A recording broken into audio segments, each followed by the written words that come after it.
But all the very best sir.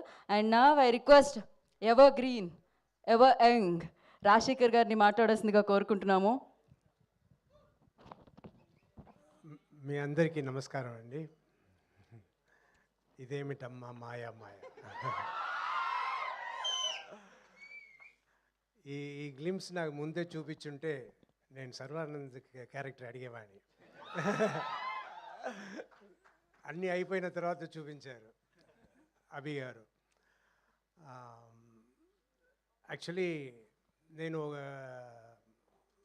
ఫారెన్లో ఒక film shooting songs shootings వేస్తున్నా. అక్కడ ఒక ఫోటోగ్రాఫర్ యాక్చువల్లీ మా ఫోటోగ్రాఫర్ రాలేదని అక్కడ ఫోటోగ్రాఫర్ అరేంజ్ చేస్తున్నా.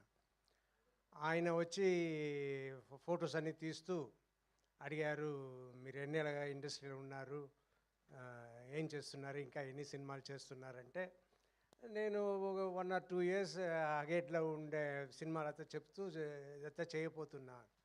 యు ఆర్ వెరీ లక్కీ అండి. ఎందుకు అన్న, you have work, me work ఉంది, యు ఆర్ వెరీ లక్కీ అన్నారు. నేను అది పెద్దగా దాని గురించి అప్పుడు పెద్దగా అనుకోలేదు. కానీ నిజంగా వర్క్ లేకుండా ఇంట్లో ఉంటే అది జైలు. సో నాకు కరోనా వచ్చిన తర్వాత ఇంకా మామూలు యాక్టివిటీకే నడవలేను అన్న పరిస్థితిలో ఉన్నప్పుడు ఎలాగైనా బయటపడాలి అని కష్టపడి ఒక 2-3 monthsలో మళ్ళీ నడిచి కొంచెం కొంచెం ఇంప్రూవ్ అవ్వడం మొదలైంది. అదంతా అయ్యి మరి 6 monthsలో అన్నీ కంప్లీట్గా నేను తయారైపోయాను. తయారైపోతే సరిపోదు, వర్క్ కావాలి. నేను హీరోగా చేస్తున్న సినిమాలు చేస్తున్నప్పుడు నేను ఒక్కొక్క సినిమాకి ఇందులో ఏం చేయబోతున్నాము, ఏది చేయబోతున్నాము, ఎలా ఉండాలి, ఎలా రావాలి, ఎలా ఫినిషింగ్ ఉండాలి, ఎలా గెలవాలి అన్నట్టు మాట్లాడుకుంటాం. అదంతా మాట్లాడి ఇన్ని సినిమాలు నియర్లీ 100 ఫిలిమ్స్ వచ్చిన తర్వాత టయర్డ్ అయిపోయా.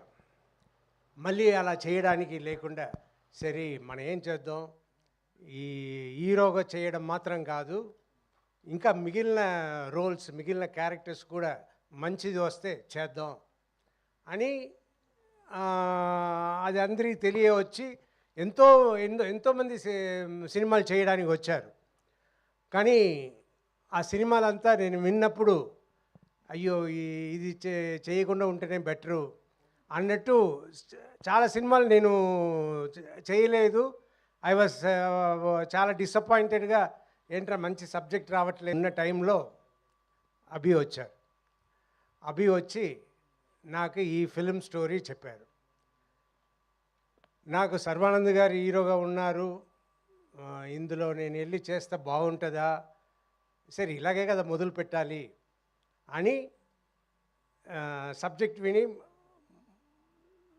చాలా బాగుంది, మనకి సినిమా బాగా చేస్తే మంచి పేరు వస్తుంది అన్న దాంట్లో ఆ సినిమా చేస్తానని నేను ఒప్పుకున్నాను.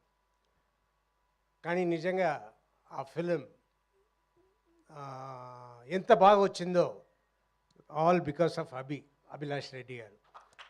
ఎస్, ఆయన ప్రతి ఫ్రేమ్, ప్రతి షాట్, ప్రతి ఎలా యాక్ట్ చేయాలి అన్న ప్రతిదీ చెప్పి నన్ను చేయించుకున్నారు. నాకు ప్రతిరోజు షూటింగ్ అయిన తర్వాత, ఆ సీన్ అయిన తర్వాత పెద్ద సాటిస్ఫాక్షన్. ఆహా, ఇంత బాగా వస్తుంది అంటే మంచి వర్క్ తీసుకోవాలి. లేదంటే ఇప్పుడు ఇందులో యాటిట్యూడ్ చూపించండి అని అన్నప్పుడు నేను ఎప్పుడు మామూలుగా అందరితో నవ్వుతూ తిరుగుతున్నట్టు నేను ఉంటుంటే అది కాదు సార్, అక్కడ యాటిట్యూడ్ రావాలి, అది తెప్పించండి అని చెప్పి ప్రతి ఫ్రేమ్ నేను బాగా చేసేలా చేసిన అభి గారికి చాలా చాలా థ్యాంక్స్. అండ్ అదే ఈ సినిమా గెలుపు అవుతుంది. అండ్ ప్రొడ్యూసర్ అని చూస్తే వంశీ గారిని నేను ఇప్పుడే చూస్తున్నా. అంటే సూపర్ ప్రొడ్యూసర్స్, సూపర్ ట్రీట్మెంట్, అన్నీ సూపర్. ఇంత కామ్గా ఇంత ఇదిగా ఉన్నారు.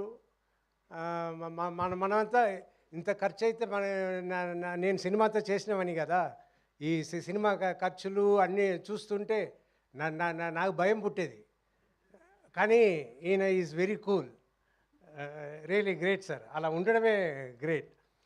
నాకు నిన్న ఇవాళ ఈ ఫంక్షన్ ఉంది, మీరు వచ్చి ఏమైనా మాట్లాడాలి అని అభి గారు చెప్తే నేను వచ్చి ఏం మాట్లాడేది, నాకు మామూలుగానే ఇరిటబుల్ బబుల్ సిండ్రోమ్ ఎప్పుడో సఫర్ అవుతున్నా.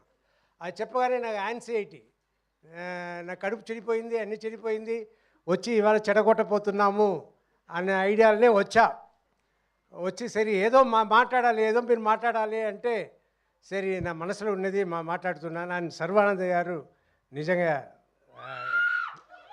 Very cooperative, very respectful, and ఆయన ఈ మాట చెప్పాలి. మొన్న షూటింగ్ జరుగుతున్నప్పుడు ఆయన కలిశాను. నేను రాజశేఖర్ గారు, నేను సినిమా ఫస్ట్ హాఫ్ డబ్బింగ్ చెప్పాను, చూశాను, మీరు సూపర్గా చేశారు, నా గూస్ బంప్స్తో వచ్చేసింది, అండ్ మీకు చాలా థ్యాంక్స్ ఈ సినిమా చేసిన దానికి అన్నారు. రియలీ నాకు పెద్ద అవార్డు వచ్చినట్టు నేను ఫీల్ అయ్యాను. That is my real award. So thanks for the award. అలా చెప్పడమే I was feeling very lucky. And ఈ సినిమా అభి చెప్పినట్టు మీరు చూడండి, it will be great. Thank you. Thank you sir, thank you so much. And one question sir, ఇది bikes racing ఇదంతా దీనికి సంబంధించింది కాబట్టి ఒకవేళ మీకు బైక్ ఇచ్చి జీవిత గారిని ఎక్కడికైనా తీసుకెళ్ళాలి అంటే, మరి ఇంత రేసింగ్ అలా కాదు సార్, స్లోగానే వెళ్ళొచ్చు, ప్రాబ్లం లేదు, ఎక్కడికి తీసుకెళ్దాం అనుకుంటున్నారు మీరు? Ladies hostel. Ladies hostel? ఆవిడ్ని తీసుకొని లేడీస్ హాస్టల్కి, ఆవిడ్ని హాస్టల్లో వేద్దాం అనుకుంటున్నారా సార్ ఈ వయసులో మీరు? ప్రశాంతంగా ఉందామనే కదా మీరు ఆవిడ హాస్టల్లో వేసి. So thank you so much. And yes, మరి బైకర్తో మనందరినీ పలకరించడానికి